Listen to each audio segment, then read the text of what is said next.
want to show you a key move that you need to master, sounds grand, to do strength training exercises that are particularly going to work on your lower body. And that is the hip hinge. So this is your hip, you can see. Now, think about a little Lego man. When he would bend over, and you bend him over, his back's perfectly straight and his legs are straight. And this is what you need to be able to understand for yourself. And the reason I'm doing this little video about that is because it can actually be quite hard for people to grasp, okay? So I'm going to show you what it is. So essentially, you're bending here. Imagine that your thigh is going into your hip socket and you are just bending forward like this. Now, what shouldn't happen is you shouldn't see any movement in the back. The back should stay straight. So you're not moving the hips or the pelvis specifically, and you're not moving the back.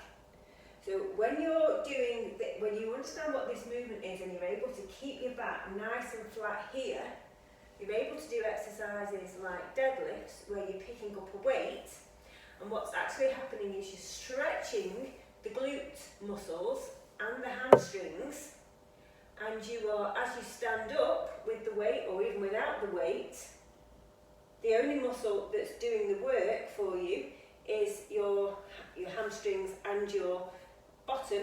They're contracting to help you stand up, and that's the difference between your lower back doing the work.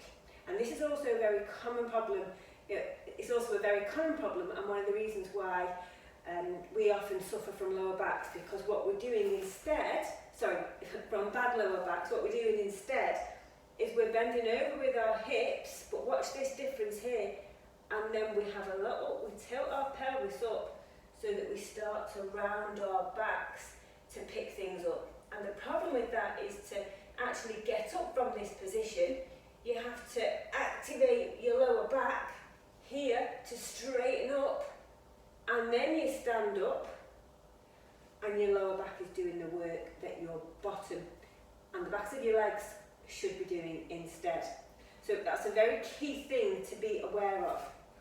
Now, on a practical level, when you're going around the house, instead of picking stuff up like this with this rounded back, you're shopping, the kids' clothes, washing, and pulling up through your spine, you really should be picking up like this.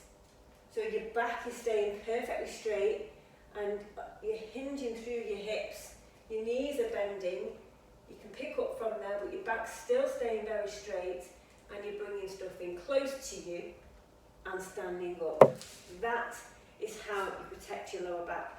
But the key thing to understand and be aware of when you're doing this is to make sure you just understand the difference between bending from the hips versus bending from the hips and then bending your spine forward as well. Okay, so I hope that's helpful, and it's getting details and techniques like this completely right that are the difference between you being able to go and do weight training and strength training and not giving yourself any back issues. And actually you can, by doing them correctly and building lower body strength, you can actually start to resolve or improve your lower back issues. But that's the way that you need to be able to get really strong, get great technique, not put pressure on the wrong parts of your body. Okay, so it's not just about lifting weights, it's also about practical things and practical ways of moving around the home that are going to protect your back over the long term. Okay, I'll see you soon.